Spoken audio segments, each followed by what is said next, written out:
छा तव्हांखे ख़बर आहे मां केरु आहियां? मुंहिंजो नालो आहे टिफ़ी।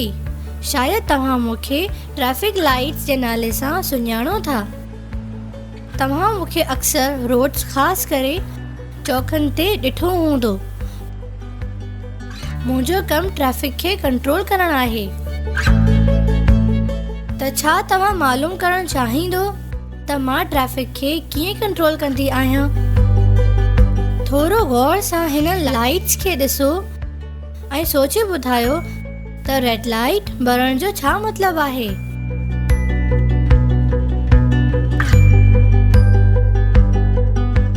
रेड लाइट ट्रैफिक खे रोकण जो इशारो ॾींदी आहे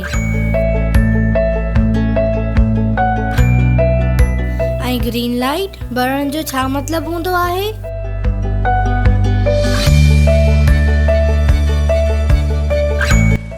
हाणे ॾिसो मुंहिंजी ग्रीन लाइट जो मैजिक।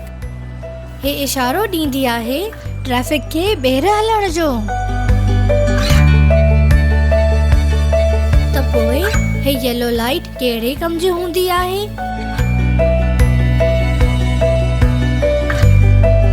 प्यारा दोस्तों, येलो लाइट बि तमामु इम्पोर्टेंट आहे। इहे इन लाइ हूंदी आहे त ॿुधाए सघे त सिग्नल तब्दील थियण वारो आहे। मिसाल जे तौर रेड। दोस्तों, मुंहिंजे बारे में घणियूं ॻाल्हियूं थी वयूं। हाणे इहो त ॿुधायो त फुटपाथ, ज़ीब्रा क्रॉसिंग कहिड़े कम ईंदा आहिनि? फुटपाथ पंधु हलण वारनि जे लाइ ठाहिया वेंदा आहिनि, जॾहिं त ज़ीब्रा क्रॉसिंग रोड क्रॉस करण यानी रस्तो पार करण जे लाइ हूंदो आहे।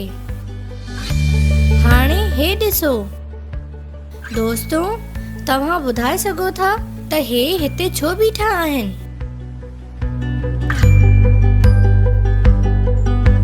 छो त हे हिकु बस स्टॉप आहे। त हिते बीठल माण्हू पंहिंजी बसिस जो इंतज़ार करे रहिया आहिनि। त अचो हाणे तव्हां ॿुधायो त तव्हांजे शहर में कहिड़ियूं सवारियूं मौजूद आहिनि?